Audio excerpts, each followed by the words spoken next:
Assalamualaikum dear friends, welcome back to Shami's World. ഇന്ന് ഞാൻ വന്നിരിക്കുന്നത് തികച്ചും വ്യത്യസ്തമായിട്ടുള്ള ഒരു വെറൈറ്റി പലഹാരത്തിന്റെ റെസിപ്പി ആയിട്ടാണ്. അപ്പോൾ നമുക്ക് വേഗം തന്നെ വീഡിയോയിലോട്ട് പോയാലോ. ഒരു സെക്കൻഡ്, നമ്മുടെ ഈ ചാനൽ പുതിയതായിട്ട് കാണുന്നവരും ഇതുവരെയും സബ്സ്ക്രൈബ് ചെയ്യാത്തവരും പ്ലീസ് ഒന്ന് സബ്സ്ക്രൈബ് ചെയ്തേക്കണേ. ഞാൻ ഇടുന്ന വീഡിയോസ് ഉടനടി കിട്ടുന്നതിനായി സബ്സ്ക്രൈബ് ബട്ടന്റെ തൊട്ടടുത്ത് കാണുന്ന ബെൽ ഐക്കൺ കൂടി ക്ലിക്ക് ചെയ്തിട്ട് ഓൾ എന്ന ഓപ്ഷൻ എനേബിൾ ചെയ്യാനും മറക്കല്ലേ. ഇതിനു വേണ്ടിയിട്ട് ഒരു ബൗളില് 1 കപ്പ് ഗോതമ്പ് പൊടി ഇട്ട് കൊടുക്കാം. 250 ml കപ്പിന് 1 കപ്പ് ഗോതമ്പ് പൊടിയാണ് ഇട്ട് കൊടുക്കുന്നത്. ഇനി ഇതിലേക്ക് ആവശ്യത്തിന് ഉപ്പ് ഇട്ട് കൊടുക്കാം. ഞാനൊരു 1/4 ടീസ്പൂൺ ഉപ്പാണ് ഇട്ട് കൊടുക്കുന്നത്. ഇനി മാവ് ഉപ്പും എല്ലാ ഭാഗത്തും എത്തുന്നതിന് വേണ്ടിയിട്ട് ഇതുപോലെ ഒന്ന് മിക്സ് ചെയ്ത് കൊടുക്കാം. ഇനി ഇതിലേക്ക് 1 ടീസ്പൂൺ ഓയിൽ ഒഴിച്ചു കൊടുക്കാം. ഇനി കൈവച്ച് നല്ലോണം ഒന്ന് മിക്സ് ചെയ്തെടുക്കാം. ഇപ്പൊ മാവും എണ്ണയും ഒന്ന് മിക്സ് ചെയ്തെടുത്തിട്ടുണ്ട്. ഇനി ഈ മാവൊന്ന് കുഴച്ചെടുക്കണം. ഇതിന് വേണ്ടിയിട്ട് ഞാനിവിടെ 1/2 കപ്പ് വെള്ളം എടുത്തിട്ടുണ്ട്. കുറച്ച് വെള്ളം ഒഴിച്ച് ഇതൊന്ന് കുഴച്ചെടുക്കാം.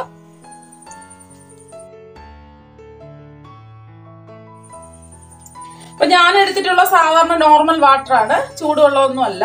നിങ്ങൾക്ക് വേണമെന്നുണ്ടെങ്കിൽ ചൂടുവെള്ളം വേണമെന്നുണ്ടെങ്കിൽ മാവ് കുഴയ്ക്കാൻ വേണ്ടി എടുക്കാം. ഞാൻ സാധാരണ പച്ചവെള്ളത്തിലാണ് ഇതാ കുഴച്ചെടുക്കുന്നത്. മാവ് ഒരുപാട് അങ്ങ് ലൂസ് ആവാൻ പാടില്ല. മാവ് കട്ടിയായിരിക്കണം, പക്ഷെ നല്ല സോഫ്റ്റും ആയിരിക്കണം. ആ ഒരു പരുവത്തിന് വേണം ഇതൊന്ന് കുഴച്ചെടുക്കാൻ. ഇപ്പൊ എനിക്ക് മാവ് കുഴയ്ക്കാൻ 1/4 കപ്പ് വെള്ളത്തിന്റെ ആവശ്യമേ വന്നിട്ടുള്ളൂ. ഇതാ കണ്ടല്ലോ. പിന്നെ ഇത് മാവൊന്ന് സോഫ്റ്റ് ആയിട്ട് കുഴച്ചെടുക്കാം. 1 മിനിറ്റേക്ക് നല്ലോണം ഇതൊന്ന് കുഴച്ചെടുക്കണം.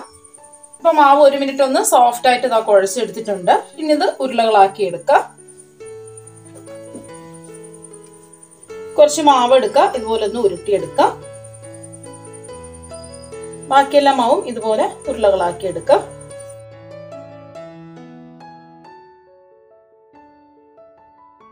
ഇപ്പൊ മാവെല്ലാം ഇതുപോലെ ഒന്ന് ഉരുട്ടി എടുത്തിട്ടുണ്ട്. ഇനി നമുക്ക് വേണ്ടത് ഇതുപോലത്തെ ഇടിയപ്പൊക്കെ പിഴിയുന്ന ഒരു സേവനാഴിയാണ്. ഇനി സേവനാഴിക്കകത്ത് കുറച്ച് ഓയിൽ ഒന്ന് ബ്രഷ് ചെയ്ത് കൊടുക്കാം. ഇനി നമുക്ക് വേണ്ടത് ഇതുപോലത്തെ ചില്ലാണ്. ഈ ചില്ലല്ല വേണ്ടത്, ഇതുപോലത്തെ ചെറിയ ഹോളുള്ള ചില്ലല്ല വേണ്ടത്. നമുക്ക് കുറച്ച് വലിപ്പമുള്ള ചില്ലാണ് വേണ്ടത്. ഈ ചില്ലാണ് നമുക്ക് വേണ്ടത്. ഇതും കുറച്ച് ഓയിൽ ഒന്ന് ബ്രഷ് ചെയ്ത് കൊടുക്കാം.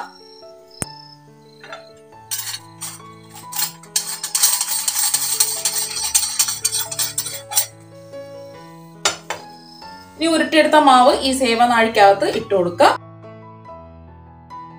ഇപ്പൊ മുഴുവൻ മാവും ഇട്ട് കൊടുത്തിട്ടുണ്ട്. ഇനി ഇതൊന്ന് അടച്ചു കൊടുക്കാം.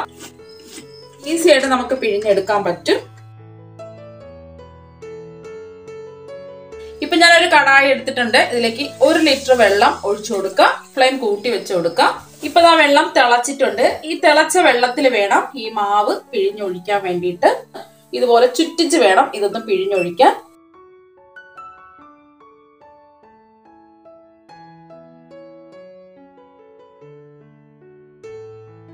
ഇപ്പൊ കുറച്ച് പിഴിഞ്ഞൊഴിച്ചതിന് ശേഷം കൈവച്ച് ഇതുപോലെ ഒന്ന് കട്ട് ചെയ്തിട്ട് കൊടുക്കാം. ഫ്ലെയിം കൂട്ടിയാണ് വെച്ച് കൊടുത്തിട്ടുള്ളത്. വീണ്ടും പിഴിഞ്ഞൊഴിച്ചു കൊടുക്കാം.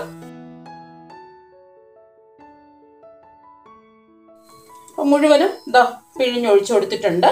ഇനി കൈവച്ച് ഒന്ന് മുറിച്ചിട്ട് കൊടുക്കാം. ഈ സമയത്ത് ഇളക്കി കൊടുക്കരുത്, എന്നാൽ പിന്നെ ഇതെല്ലാം പൊടിഞ്ഞു പോവും. ഒരു 20 സെക്കൻഡ് കഴിഞ്ഞതിന് ശേഷം നമുക്കൊന്ന് ഇളക്കി കൊടുക്കാം. ഇപ്പൊ ഒരു 20 സെക്കൻഡ് ആയിട്ടുണ്ട്. ഒരുപാടിട്ട് ഇളക്കേണ്ട ആവശ്യമില്ല, ഇങ്ങനെ തന്നെ കിടക്കട്ടെ. ഇനി ഇതിലേക്ക് ഒട്ടിപ്പിടിക്കാതിരിക്കുന്നതിന് വേണ്ടിയിട്ട് 1 ടീസ്പൂൺ ഓയിലും കൂടി ഒഴിച്ചു കൊടുക്കാം. ഇതിൽ ഉപ്പൊന്നും ചേർക്കേണ്ട ആവശ്യമില്ല. നമ്മൾ മാവിൽ ഉപ്പ് ചേർത്തിട്ടുണ്ട്. അപ്പൊ വെള്ളത്തിന് ഉപ്പൊന്നും ചേർക്കേണ്ട ആവശ്യമില്ല. 1 ടീസ്പൂൺ ഓയിൽ മാത്രം ചേർത്താൽ മതി. ഇളക്കി കൊടുക്കരുത്. ഇളക്കി കൊടുക്കാതെ തന്നെ ഒരു 5 മിനിറ്റ് ഇതൊന്ന് വേവിച്ചെടുക്കാം. ഫ്ലെയിം ഹൈ ഫ്ലെയിമിൽ തന്നെ വെച്ചു കൊടുക്കാം.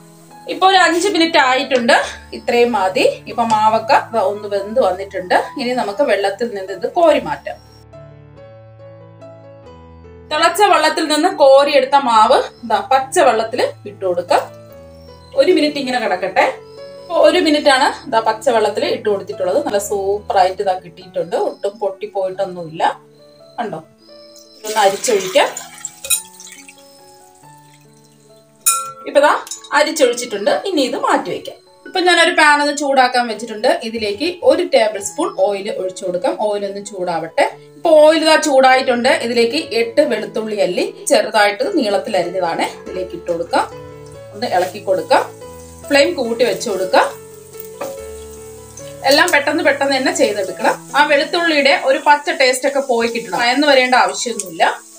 ഇനി ഇതിലേക്ക് ഒരു ചെറിയ സവാള നീളത്തിൽ കട്ട് ചെയ്ത് ഇട്ട് കൊടുക്കാം. ഒന്ന് ഇളക്കി കൊടുക്കാം. സവാളയിൽ നിന്ന് വയന്ന് ബ്രൗൺ കളർ ആവേണ്ട ആവശ്യമില്ല. പെട്ടെന്ന് തന്നെ ഇതെല്ലാം ചെയ്തെടുക്കാം. ഇനി ഇതിലേക്ക് 2 പച്ചമുളക് നീളത്തിൽ അരിഞ്ഞ് ഇട്ട് കൊടുക്കാം. അധികം എരിവില്ലാത്ത മുളകാണ്. എരിവുള്ളതാണെന്നുണ്ടെങ്കിൽ ഒരെണ്ണം എടുക്കാം. ഒന്ന് ഇളക്കി കൊടുക്കാം. ഇനി ഇതിലേക്ക് 2 ബീൻസ് നീളത്തിൽ അരിഞ്ഞ് ഇട്ട് കൊടുക്കാം. അതുപോലെ തന്നെ ഒരു ചെറിയ ക്യാരറ്റ് ഇതുപോലെ നീളത്തിൽ അരിഞ്ഞതും കൂടി ഇട്ട് കൊടുക്കാം. ഒന്ന് ഇളക്കി കൊടുക്കാം.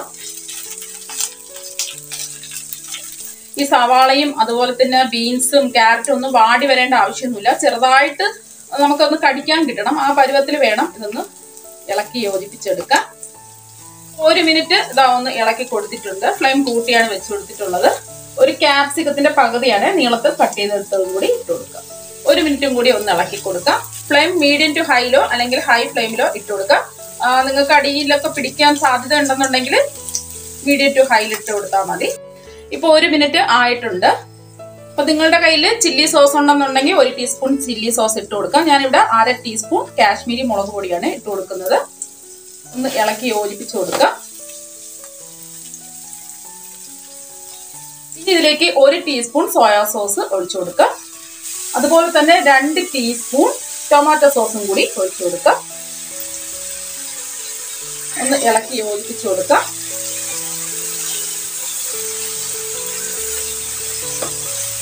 ഇപ്പൊ ഒന്ന് ഇളക്കി യോജിപ്പിച്ച് കൊടുത്തിട്ടുണ്ട്. ഇനി ഇതിലേക്ക് ഒരു 1/4 ടീസ്പൂൺ കുരുമുളക് പൊടിയും കൂടി ഇട്ട് കൊടുക്കാം. ഇനി ഇതിലേക്ക് നല്ലൊരു ടേസ്റ്റ് കിട്ടുന്നതിന് വേണ്ടിയിട്ട് ഒരു 1/4 ടീസ്പൂൺ പഞ്ചസാര കൂടി ഇട്ട് കൊടുക്കാം. വേണം നിർബന്ധമില്ല. ഇനി ഒന്ന് എല്ലാം കൂടി ഇളക്കി യോജിപ്പിച്ച് കൊടുക്കാം. പെട്ടെന്ന് തന്നെ ഇതെല്ലാം ചെയ്തെടുക്കാം. ഇപ്പൊ എല്ലാം ഒന്ന് ഇളക്കി യോജിപ്പിച്ച് കൊടുത്തിട്ടുണ്ട്. ഇപ്പൊ നമ്മൾ ഉപ്പൊന്നും ചേർത്തിട്ടില്ല. ഒരു 1/4 ടീസ്പൂൺ ഉപ്പ് ചേർത്ത് കൊടുക്കാം. നമ്മൾ ഒഴിച്ച സോയാ സോസിലൊക്കെ ഉപ്പിന്റെ അംശമുണ്ട്. നോക്കിയിട്ട് വേണമെന്നുണ്ടെങ്കിൽ മാത്രമേ ഉപ്പിട്ട് കൊടുക്കാവൂ. ഒന്ന് ഇളക്കി കൊടുക്കാം. ഇനി ഇതിലേക്ക് 1/2 ടീസ്പൂൺ വിനാഗിരി ഒഴിച്ചു കൊടുക്കാം. വിനാഗിരി ഇല്ലാന്നുണ്ടെങ്കിൽ നാരങ്ങ നീര് 1/2 ടീസ്പൂൺ ഒഴിച്ചു കൊടുത്താൽ മതി. ഒന്ന് ഇളക്കി കൊടുക്കാം. ഇത്രയേ ഉള്ളൂ സംഭവം. എല്ലാം ഒന്ന് ഇളക്കി യോജിപ്പിച്ചു കൊടുക്കാം. ഇനി നമ്മൾ വെള്ളത്തിലിട്ട് മാറ്റി വെച്ചിരിക്കുന്ന ഗോതമ്പിന്റെ നൂഡിൽസ് ഇതിലേക്ക് ഇട്ട് കൊടുക്കാം. കാണാൻ തന്നെ നല്ല രസമാണ്. കണ്ടല്ലോ, ഒന്നും പൊടിഞ്ഞൊന്നും പോയിട്ടില്ല. ഒരു സാവധാനം ഒന്ന് ഇളക്കി കൊടുക്കാം. ഈ സമയത്ത് ഉപ്പൊക്കെ ഉണ്ടോ എന്നൊന്ന് ചെക്ക് ചെയ്ത് നോക്കാം.